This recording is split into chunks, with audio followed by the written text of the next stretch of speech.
The Canon M50 is currently the most popular Canon mirrorless camera in Japan, driving more than 20% of all mirrorless camera sales there.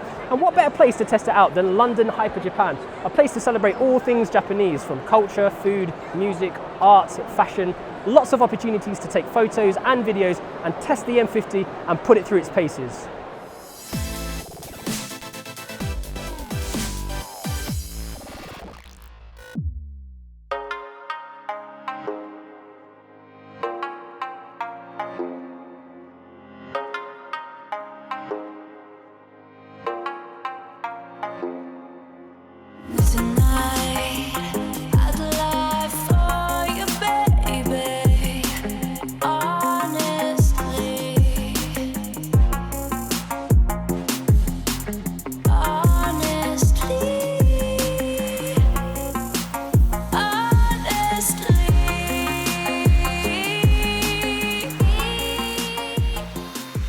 Welcome to the channel and welcome to another review video.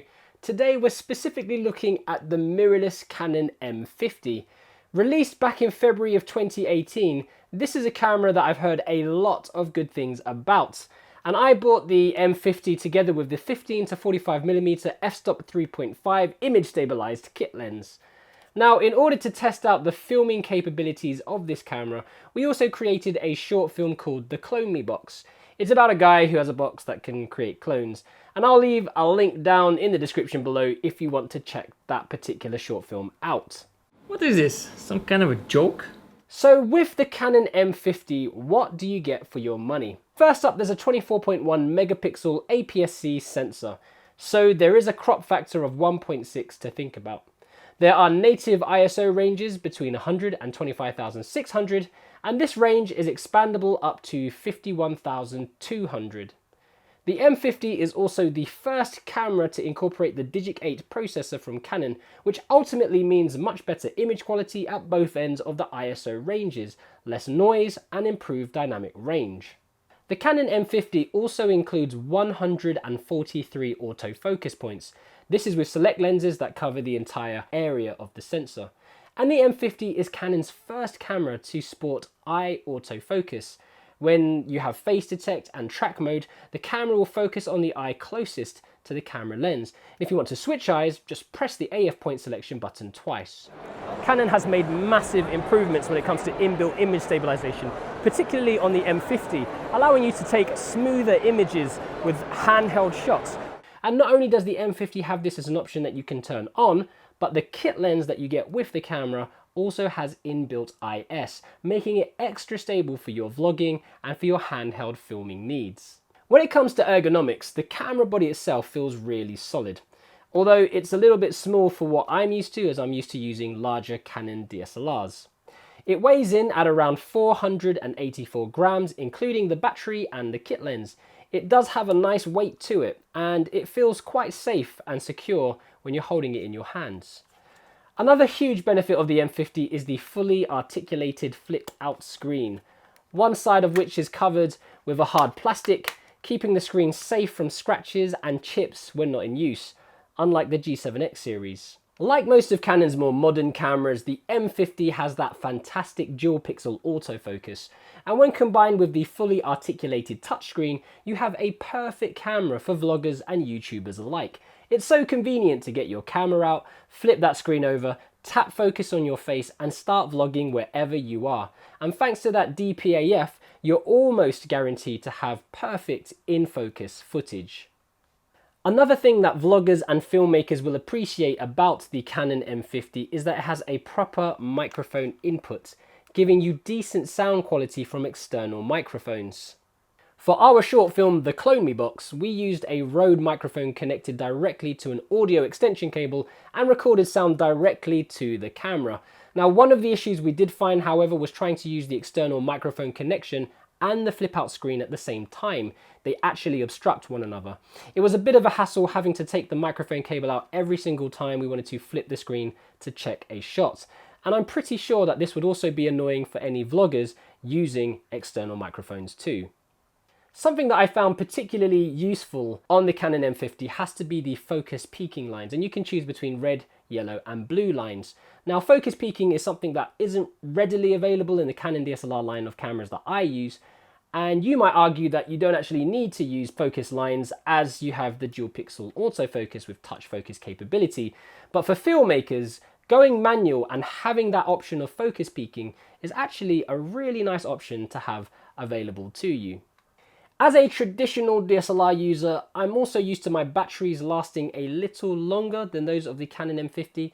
The type of battery that the Canon M50 uses is the LPE12, which is quite small in comparison to the batteries of the larger Canon DSLR cameras, and we found that the battery life didn't last that long at all.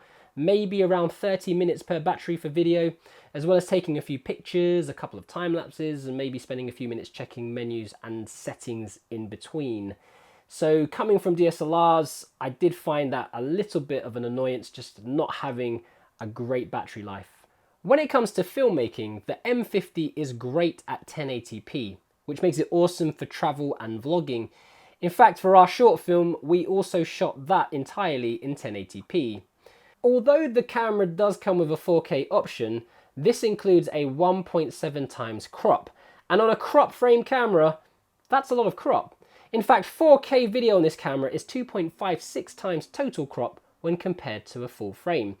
And what that means is, in respect to a full frame camera's field of view, that turns a 22mm wide angle lens on the M50 to an equivalent of a 56mm lens in 4K mode. The M50 is also similar to the 5D Mark IV in that it has an option to film in 120 frames per second, but only in 720p.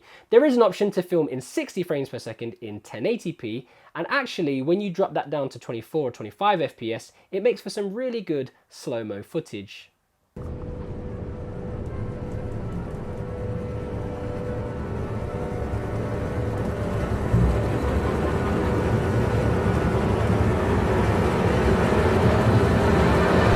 Another great feature of the Canon M50 is the added time-lapse functionality. This is something that Canon has added in with extra scenes. So you have a scene where you could film events like Hyper Japan where there's lots of people, or there's an option to film scenes with much slower moving objects like things like clouds, for example. Just having that in as extra B-roll into your video productions adds a little bit more spice and makes them much more interesting. Again, when it comes to filmmaking, there aren't any C-Log options to film in, as far as I found, but you can download some cine styles from technicolor.com, and I'll put a link to that down in the description below. It's free to use, and after installing it on your camera, it gives you a nice flat profile to film your cinematic videos in. Now, we actually shot our short film using a custom neutral setting, but that's only because we found out about the cine style picture settings after we'd actually made the short film. Of course, the Canon M50 is also a very capable stills camera. Photographs like the video use Canon's excellent color science, and video and images straight from the camera are true to life and vibrant. The menu system also has a bunch of Snapchat, Instagram-esque filters, but I don't really see anyone bothering to use any of them. The Canon M50 also includes the option to shoot in C-RAW format. Now, C-RAW images are up to 40% smaller, but the same pixel size, which means photographers can safely shoot in C-RAW and save themselves valuable memory card and disk space without noticeably impacting on image quality. Additionally, when it comes to photos, you can also get up to 10 frames per second of continuous shooting.